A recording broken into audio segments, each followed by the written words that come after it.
Without further ado, then, I'm going to present our first speaker for the afternoon.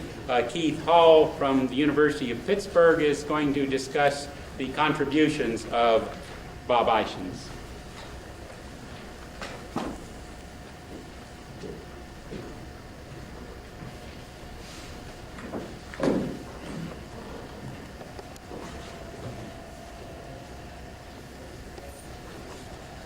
Well, Mr. Chairman, ladies and gentlemen, we're here today to honor Robert Philip Eischens for his contributions to surface science and to catalysis.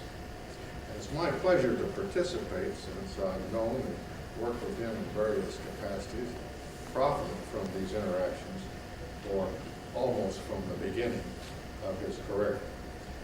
I first met Bob in the early 1950s, shortly before he published his first IR papers. This was seminal work.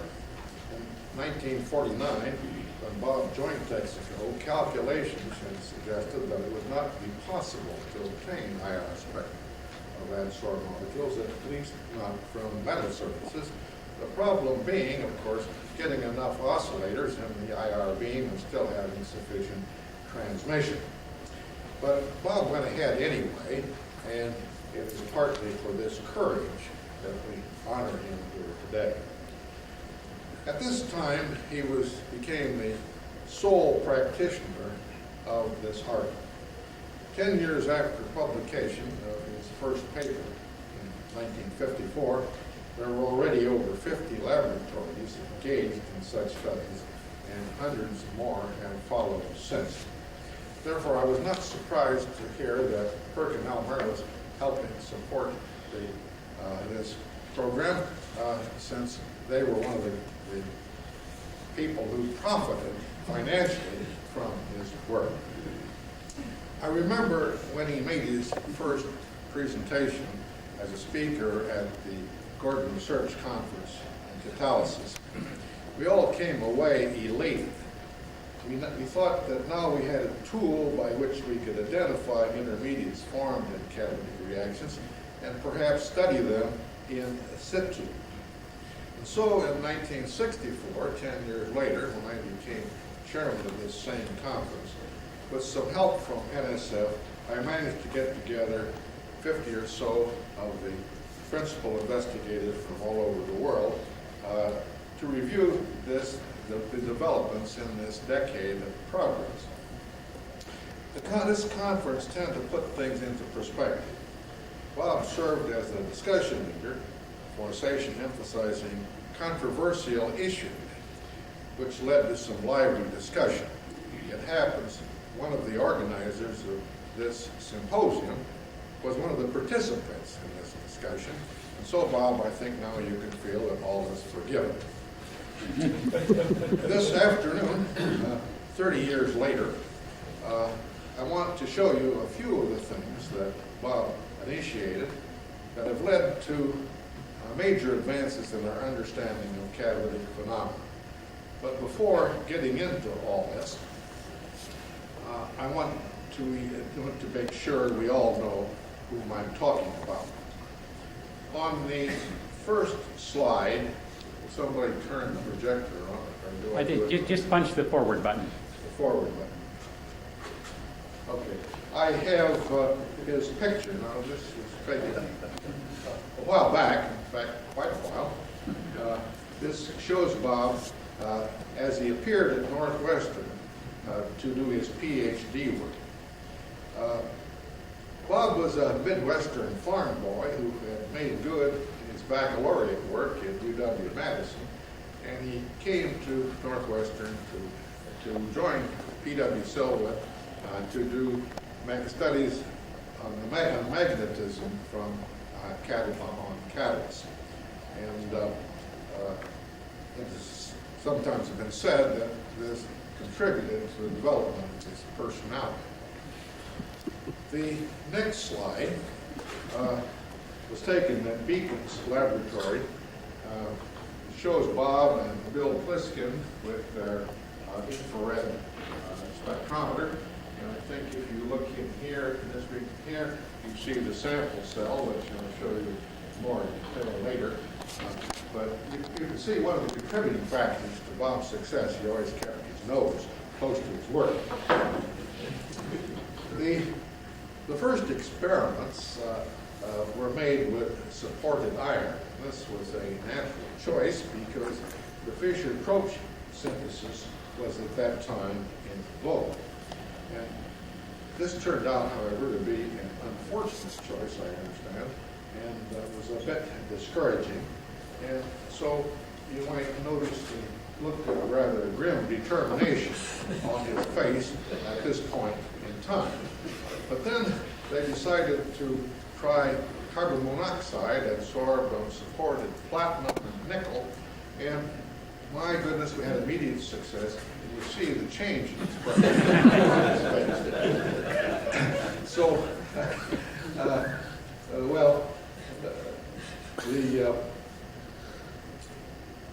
it was from here on, it was clear sailing. The final photo shows him with his wife, June, taken at the banquet that held at the First International Congress on Catalysis, held in Philadelphia in 1956. And I guess you can't read the names, but around this table you'll find that he is surrounded by a lot of famous people. This is Garcia de la Banda, and I think this is Jack. Here's Frank Stone, believe it or not, and here's June and Bob over here. I had trouble being able to read them. Anyway, he is keeping good company. He presented, I think, perhaps his first public presentation of his work at this conference, at a public forum, studies of carbon monoxide oxidation studied by infrared spectroscopy. Well, Bob's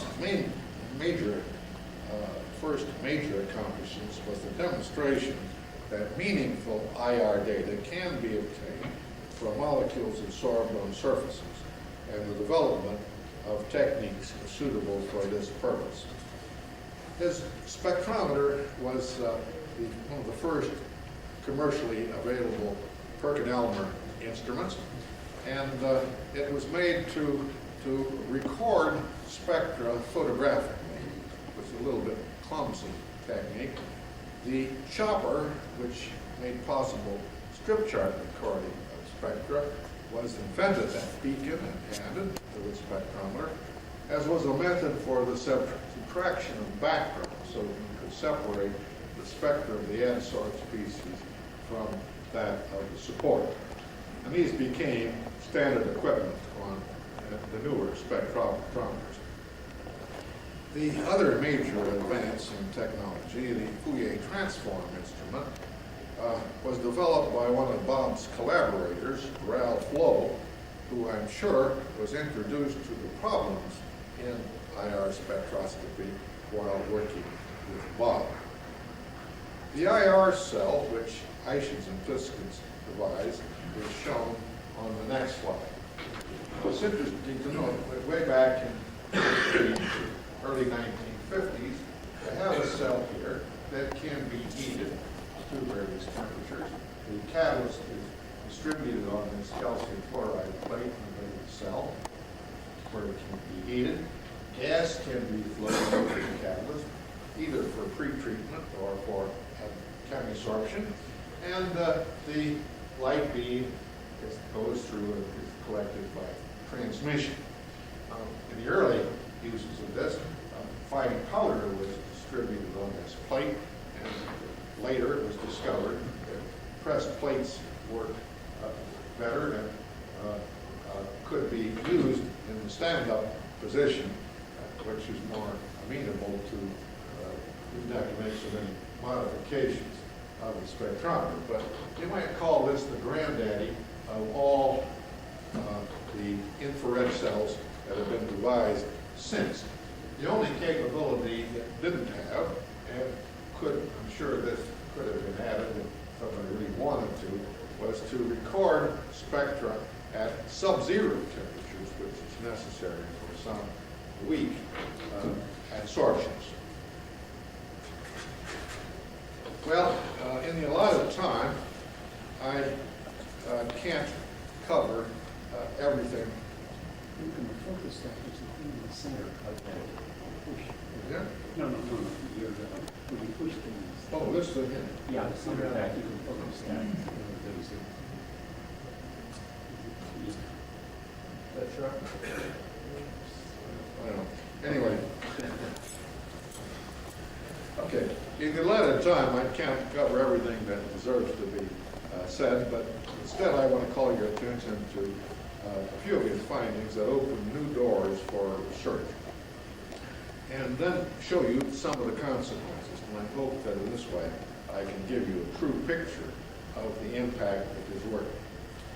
Bob's first paper was with Mapes, published in 1964, and the idea originated from a 1949 Gordon Research Conference on catalysis, which Bob attended a few months after joining the rich Texaco company. So this might be said to be one of the early arguments about Lewis versus Brunstad acidity of cracking catalyst. On the left of the screen here is shown a model promoted by Charlie Thomas, which basically said that if you force aluminum into tetrahedral configuration by carbonating it into a silica lattice, this requires an extra electron, which must be charge compensated. And Charlie supposed this was from a proton circulating somewhere around in the vicinity of the aluminum center. The work at Poudry Company, principally the work of Millikan Mills, Oblad, and collaborators, came to a somewhat different idea. They thought that when a basic molecule approaches a silica aluminum catalyst, that a slight change in coordination can occur, exposing essentially a trigonal aluminum, as shown here as 2, which acts as a Lewis acid center for to affect the cavity reaction. Well, Tamale at Shell company recognized that in certain reactions, for example, like the dealkylation of cumene or skeletal isomerization of hydrocarbons, that the addition of a proton to an unsaturated center is an essential feature. So he suggested that maybe small amounts of water acted as a co-catalyst for this reaction. And so these were the 3 models that were argued about. And Eischens went home, and maybe he even thought about this while he was there on the way home, but he decided that perhaps he could distinguish between these models by looking at the infrared spectra of adsorbed ammonia. And so this was taken from his first paper. The idea being, if you have protons, Brunstad sites present on the catalyst surface, you can expect to see bands similar to or those for the ammonium ion, which will be different from those from ammonia, and he presumed that bonding to a Lewis center would not distort the ammonia bands too much, and he said that he was going to concentrate on the bending region to avoid effects of hydrogen bonding in the stretching region here. But anyway, the bottom curve shows the result he obtained on a dry silicon aluminum catalyst, dried at elevated temperatures. And he found both Lewis found ammonia and ammonium ion present. Then, when he added small amounts of water back, you see, he got an enhancement of the Brunstad band at the expense of the Lewis band. And so this seemed to confirm the ideas of tomorrow.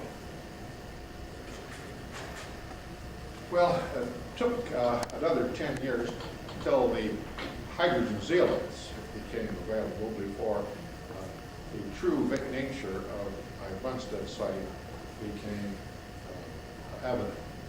And I'm just going to have to review here just very briefly a bit of zeolite chemistry. As you know, zeolites are aluminum silicates, which all of the aluminum ions and all the silicon ions are tetrahedrally surrounded by oxygens, with every oxygen being part of two tetrahedra.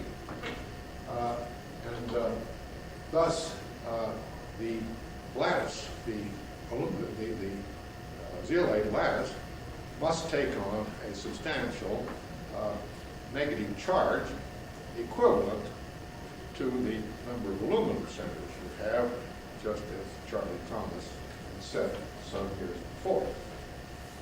Now, usually this is compensated by sodium ions, which are incorporated during the zeolite synthesis, but the resulting materials act somewhat like a two-dimensional salt. You know, if you put them in water, the sodium dissociates from the negatively charged surface and swims around in the molecular pore system. And of course, if you add another ion into this aqueous solution, you can get base exchange between the sodium ion and another ion, in this case, let's say ammonia. Now, ammonia differs from sodium principally in that if you heat it up, it decomposes before ammonia gas comes off, which you can conveniently catch by evacuation into a liquid nitrogen trap and measure, if you like. But if this happens, you see, a proton must be left behind on the lattice. And the question then became, what is its nature? And so we decided to adopt Bob's technique, but this time to examine first the hydroxyl region of the spectrum. And we found as we heated the thing up to 110 degrees, where ammonia you could smell very conveniently over the catalyst if you wanted to, we found two bands in here, one around 3550 and the other around 3650 wave numbers. And as you heated to higher and higher temperatures, these bands grew in intensity as more and more ammonia was desorbed, up until around we reached about 500 degrees, a little above, the zeolite started to dehydroxyl, and the bands would decrease in intensity again. Switching over and looking at the NH bending region of the spectrum, we found at room temperature, in fact, heating up to 110 degrees, get rid of all the water, we got a very strong band in the NH bending region.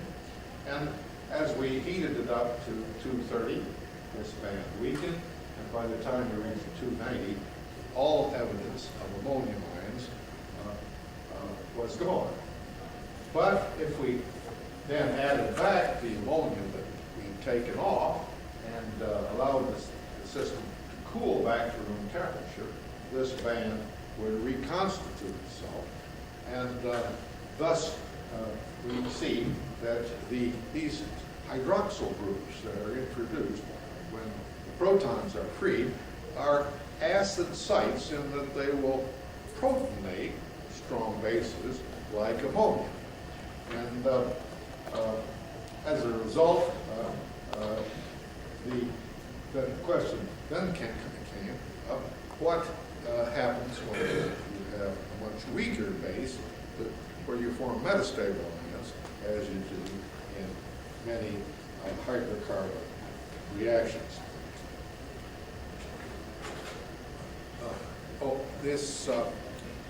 The use of ammonia as a means to distinguish between Lewis and Bunstead sites was useful, but there was one little problem with it, is it was hard to distinguish between ammonia that was adsorbed on Lewis sites and ammonia that was just absorbed elsewhere on the cabin system. So Bob Eischens, around about this time, devised the idea of using pyridine as a means of distinguishing between Lewis and Brunstad acidity. And of course, this is a direct, just sort of a improvement step on Eischens' work. In the insert here, you see the two strong bands in the OH region, which are Brunstad sites. And you see that when you react from pyridine, the 3650 band completely disappears, and the 3550 band decreases the intensity. And as shown by Hughes and White a couple of years later, if you use a still stronger base, piperidine, you can eliminate both of those bands. Well, the big spectrum here is from pyridine, and I want to call your attention principally to the three bending vibrations, the 19A vibration and the 19B vibrations of the breathing vibrations of the pyridine ring. The 19A vibration appears regardless of whether you have Lewis-bound pyridine or Brunstad-bound pyridine. But there's over 100 wave numbers difference between the band corresponding to pyridinium and the band corresponding to coordinated pyridine, which appears here. And of course, on our zeolite sample, we have practically none, because we've taken pains to keep it entirely in the Brunstad form. But if you dehydroxylated it, this band would go up, but this band would go down. So this method is now used widely as a means of distinguishing between these two bands. Well, go ahead and summarize then the results that here we talked about. You see the ammonia coming off, photon being free, and forming this hydroxyl group, but this oxygen has not moved away from the aluminum line. It's still in the lattice position. And so it's the interaction of this oxygen, Lewis acid, Lewis base, and the aluminum that labelizes that proton, makes it strongly acidic. Well, Bob will be one of the first to tell you that he didn't invent hydrogen bonding. He called it to my attention, so I decided to show this spectrum, which he published from montmorillonite, which had found when it had been dried carefully, it had principally this band at 2.75 microns, which is the isolated OH band, but when water was added, you got this shift to longer wavelength, huge increase in the integrated intensity, which is typical of hydrogen bond systems in solution and as well as in surfaces. So when we got looking, looks like I got one in backwards, but it doesn't matter, at ethylene and sorbent on the zeolite catalyst, we found, and I'm sorry you can't read, there's zero pressure. As we increased the pressure, we found that we came away from no hydrogen bonding to increasing amounts of hydrogen bonding shift from the original place by 300 wave numbers down to lower frequencies. And the interesting feature of these spectra were that they behave very much like physical absorption. You could go from one pressure to another pressure, back to another pressure, and almost instantaneously the spectra were reversible, and reproducible. Moreover, if you substituted C2D4 for CH4, you got this dash spectra which fit right in with all the rest of the data. And there was no exchange between the deuterium with C2D4 and the hydroxyl groups at room temperature. I'll say a word about what happens at higher temperatures in a minute. But anyway, it was easy enough to take the data on that particular last slide and convert it into the fraction of the sites that have been hydrogen bonded by taking the decrease in intensity of the OH region and before as hydrogen bonding occurs and divided by the initial intensity before you put ethylene on it. You do the same experiment in a BET system, and all the data fell on a single curve, showing that this was a one-to-one correspondence. In other words, that you've got one molecule absorbed on one Brunstad site, and you've got this hydrogen bond shift. You could do these spectra at elevated temperatures as well as at room temperature. And as you expect, since the absorption equilibrium constant goes down as temperature goes up, it takes a higher pressure to get the same kind of effect. Now, it turns out that you could use these data to determine the heat of absorption by converting the fractional surface coverage into a Clausius-Clapeyron type plot. And we found the interesting result that all of the sites seem to have the same heat absorption. This is the first perfect laminar system I ever dealt with where the heat of absorption was not a function of coverage. Another thing that happened was as you got above this temperature in 125, 150 degree region, you started to get isotopic exchange between C2D4 and these hydroxyl groups. So this the findings of this work kind of summarized here. You've seen this before. Here's our hydrogen bonded species, which we take to be a precursor state for the formation of a metastable carbon with a heat of absorption of about 6 kilocalories per mole. This is reversible at no exchange occurs below 150 degrees. When exchange starts, so does polymerization. In fact, when we switched over to propylene, tried this, we found the same general effects, but they took place at room temperature.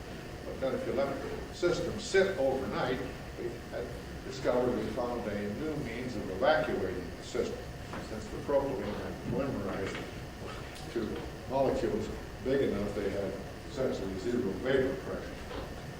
The hydrogen bonding appears to occur only with the high frequency, but all the hydroxyls exchange at the same rate. And that simply says that they are being pumped out from inaccessible sites, which correspond to low frequency band, to sites where they can directly interact with the sorbate.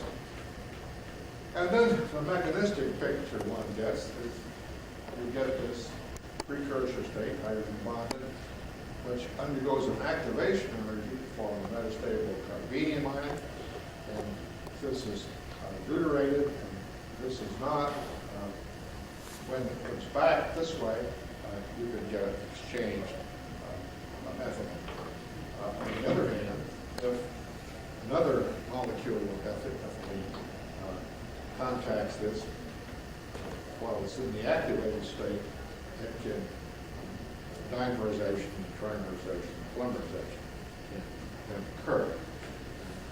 Now, that general simple picture has been confirmed by tracer experiments, other kinds, kinetic experiments, or other things, and it's stood the test of time. Well, I want to switch now to another contribution that Bob made that opened up new vistas. Sometime around 1960, we started to study the absorption of hydrogen, H2, on zinc oxide.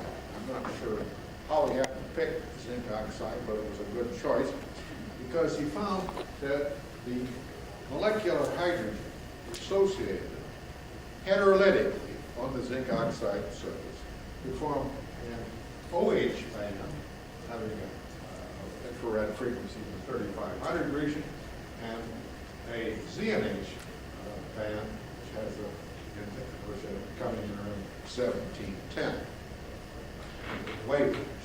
And when you plotted the intensity of one against the other, you see you've got a single line with pretty close to unit slope showing, demonstrating heterolytic dissociation.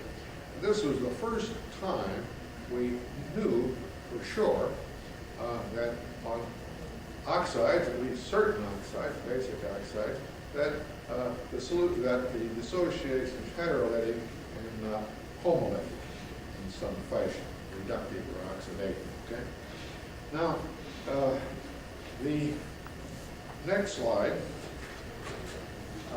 shows the spectra. Eischens got the same spectra. I just chose to use Kokos's work because he put it in late numbers. That's what we're more familiar with. But anyway, here at 1709 is the ZNH band, and here at 3489 is the new hydroxyl band that came in, and the rest bands were present initially on the zinc oxide. Well, Kokos carried this a little bit further as a consequence of Bob's work. He said, wondered, if I've got this ZNH and OH, what will happen if I add an olefin to the system? So, sure enough, he found that he immediately formed adsorbed ethyl. And he found that he could maintain this in steady state by flowing a stream of gas over the catalyst, and but that if he stopped the flow, this band would gradually decay. So he did this, did this experiment where he plotted here is the intensity of this band in a steady state flow of hydrogen and ethylene. At point A, the stop flow experiment was performed. The flow was stopped and the system was allowed to decay, and the optical density of these bands fell off, as you can see here, in the form here. And from the steady state experiments, it was calculated that 7.9 times 10 to the 16 molecules per gram per second were reacting, and the initial slope of the decay curve turned out to be 6.7 times 10 to the 16 per gram. And, so it's clearly this is the first time that we really fulfilled the dream of using infrared spectroscopy in situ to completely unravel the catalytic hydrogenation of ethylene over this catalyst. This is shown here, the zinc with deuterium gas, one can absorb ZND and OD, and contract it to ethylene, and you get fast formation of this deuterated ethyl group, and then a slow decay as this reacts with the other deuterium on the oxygen to form the 1,2 dideuteroethylene. Now, this was all very good, but it turned out not to be generally applicable. And then, oh well, I guess I left out something here. Kogas wondered if hydrogen could be heterolytically dissociated, a bond of 104 kilocalories per mole. Why not a CH bond? And so he tried propylene, and he found that he did get the OH and the propyl alleles formed. And with using specifically labeled propylene, he found that he could get double bond isomerization with the deuterium ending up at the other end of the molecule. When he switched to the allylic species formed from butene, 1-butene, he found things were a bit more complicated because you could form both the syn and the anti-pi-allele species. And he took the gas phase data for these various hydrocarbons and data from the literature on hydrogen bonding to such things as silver ions, and predicted these where the positions of these bands should be, and he looked on his zinc oxide and found almost perfect agreement. Similarly, he found that the positions of the syn and anti-pi-allele species got similar agreement, and he was able to find all 5 of these species, not all on the same spectrum, but on a series of spectra, and to plot up the data as a function of time when 1-butene is added into the system, the bare system at 0 time, and you really can't, this goes off the end of the screen here, but you can see that these level off.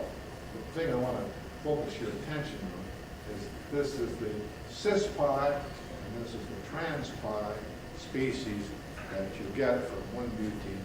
And note that the intensities are in the ratio of about 2.5 to 1, and this is exactly the rate, the cis-trans ratios that you get catalytic.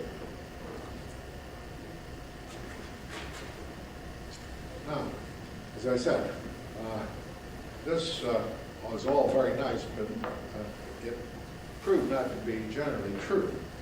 Bob Greenler, who's going to talk later this afternoon, in the early 60s, took a look at alcohols adsorbed on alumina. And he discovered that they form alkoxide groups plus an OH. So, in other words, this looked like the same heterolytic cleavage, the positive OH and negative ROH going on the surface. He found that if he heated these up a little bit, you've got a carboxylate species, and several years later, Ron Kegel discovered that he could collect and measure the hydrogen that came off during this step.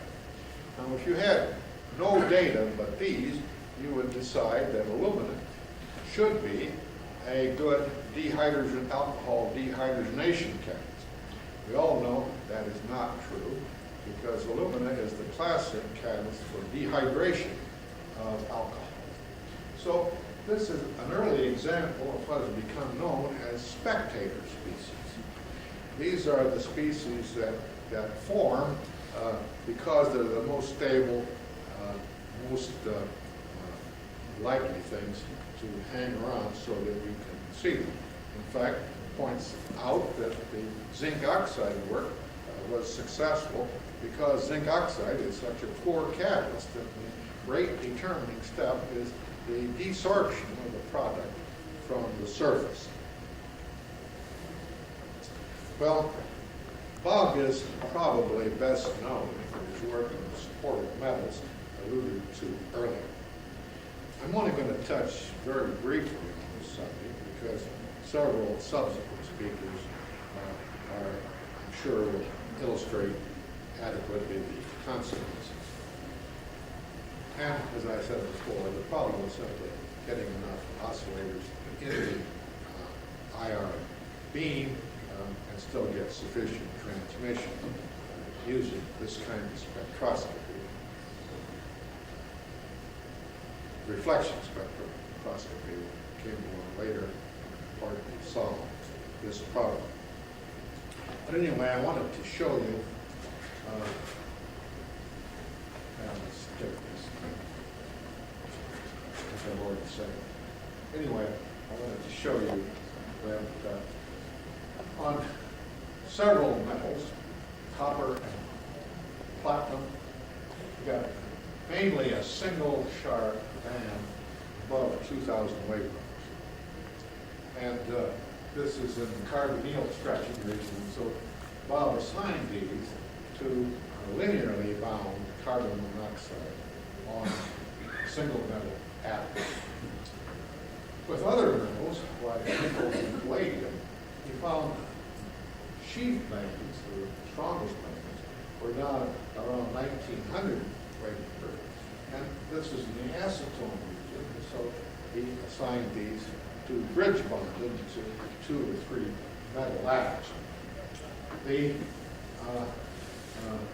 you can still see some linear bound carbon monoxide in these spectra.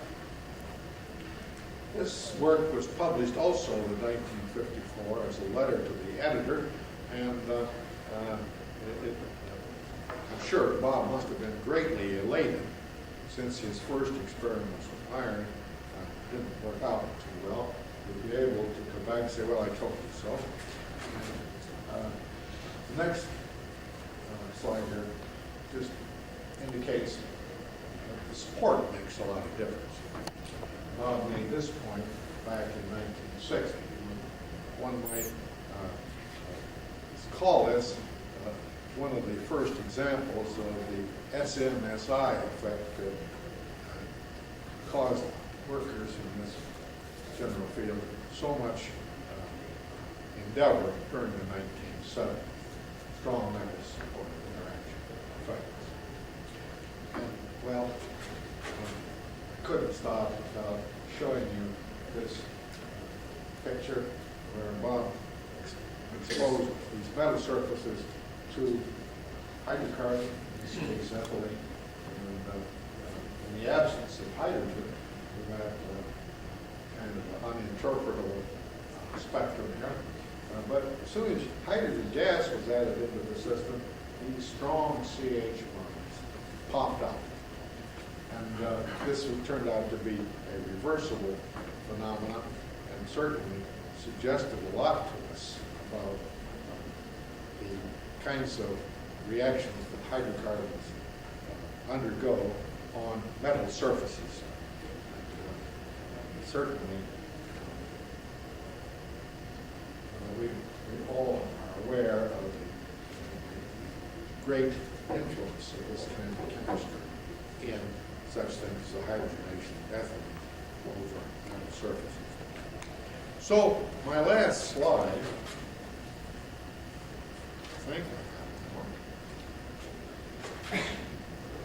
shows Bob recently wandering down the pathways of life, the eternal search for truth. Thank you.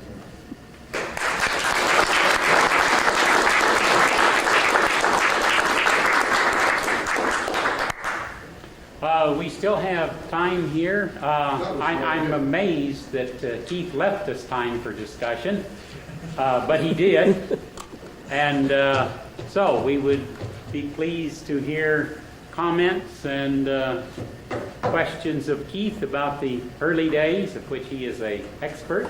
No, Bob's the expert. Bob's the expert, okay? Well, Keith, thank you. It was a nice talk. I have a comment and a question. The comment is that you gave me too much credit in one area, which I'm not going to specify because I don't want to embarrass you. The question is, where'd you get the picture? I'm afraid I can't answer that question because I've been sworn to secrecy. But I can say this, it wasn't due to any help from your side. I asked for it and got no response. I think you think you were not sufficiently photogenic. I think I have demonstrated otherwise.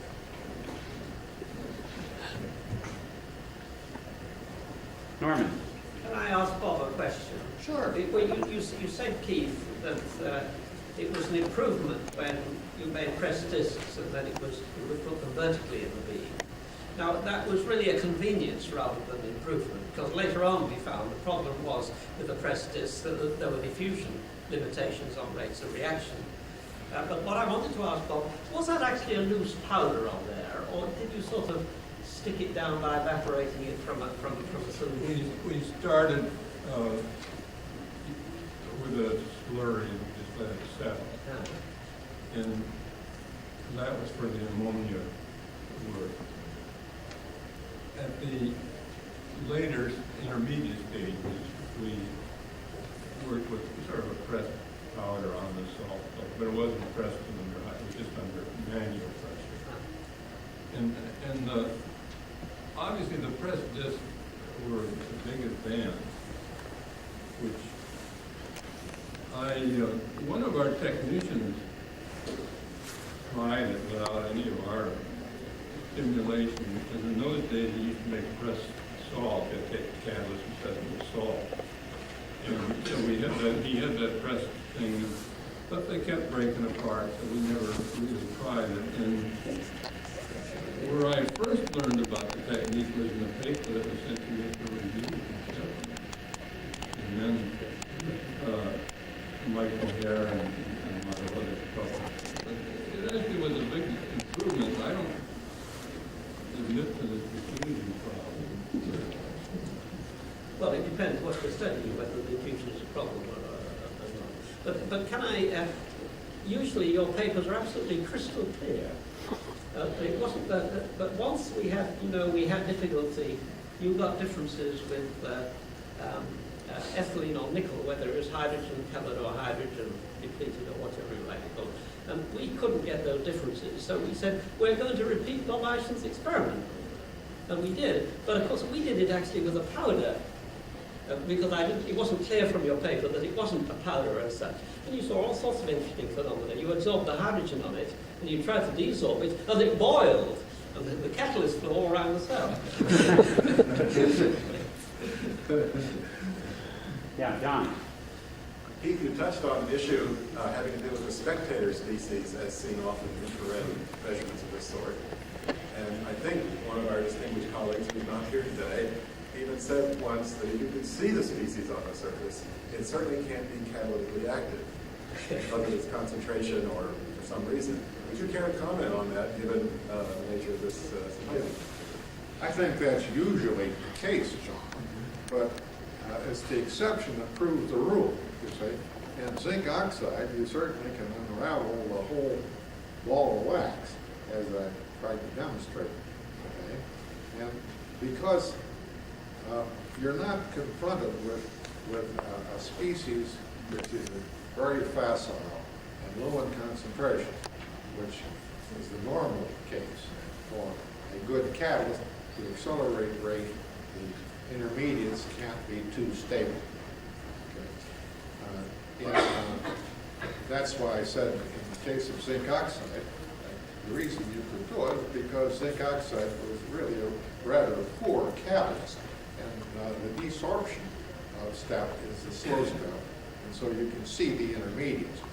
But I think that's probably important. One cannot hope in general to see in situ experiments and see relevant species. It's the strongest, most tenaciously absorbed species, which turns out the spectra of green were adequately demonstrated in 1960. Keith, the last slide I think you showed on what you call an SMSI reaction, the absorption of CO and platinum silicon, platinum alumina. It's interesting. Has anybody ever come up with a reason behind that? I think George might have done some calculations on that somewhere. Why is that true? I'm just starting calculations actually on that very Somebody thing. might have the answer. It takes a while to get around. No. Spectra was published in 1954. I mean, the obvious, simple, straightforward thing is just simply a difference in electronic structure of the metal. After all, the metal is on a oxide surface, and so no metal, there's always some charge transfer. Yeah, but that's not generally true. I mean, it doesn't happen on palladium. Palladium is always the same way. Well, no, palladium, where that band is and how broad it is depends on particle size and the surface too, yeah. And the support? Yeah, it will depend some on the support too, yes. It depends. I mean, if you get a small enough particle, if you get down, I mean, we've done some recent things in where we are evaporating metals, where we have just a few atoms on the surface. And so then you get clusters that are very small. Then you see larger effects like this than if you, say, have a very large cluster where, say, only 1% or so of the metal atoms are in contact with the surface. Then if you've got a larger cluster, then of course you'll get very little effect on the CO that's on those things. But yeah, if you get a small enough cluster, and you go clear down, the people now that are doing absorption of metal inorganic coordination complexes. I mean, there you can see differences in things. I mean, this is just a ligand effect, in effect, down there. So it just depends on what realm you take it into. Well, I always give ambiguous answers of everything.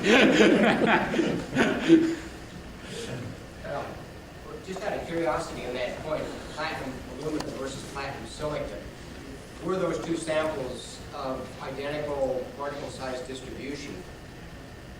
Because an alternative explanation would be if you have a different crystal planes, that you can spread some of those bands out, and if you have a difference in crystallized size, that in and of itself could give you a different image in a somewhat different position. I'm afraid I can't answer that. Maybe Bob can, since he didn't. No, I was going to refer the question to you. I'm not sure that you can comment on that particular aspect in that particular paper, but I think you're all aware that in the 1960s we found these large effects were found with platinum, alumina, and others, which came to be known as strong metal support interaction effects. And there were diverse explanations have been offered, but more or less people seem to be satisfied that this is a fact of life and going on to other things. I think Bob's demonstration here was one of the first that I know about where the support was shown to be important on the state of the molecules absorbed on a metal. Bruce. My recollection is that Bob also showed in the early days hydrogen absorption on supported metals. This is a much tougher challenge Yes. spectroscopically. Would you, I I'm mean, either of you I'm comment aware on of this? that, but I figured Professor Shepard was going to talk about that tomorrow. All right? And then I'll show the touch on that particular one. That's a good way to get out of the key. You're slick. I shouldn't have left so much time, right? Anybody else like to grill Keith here? Thank you, Brent.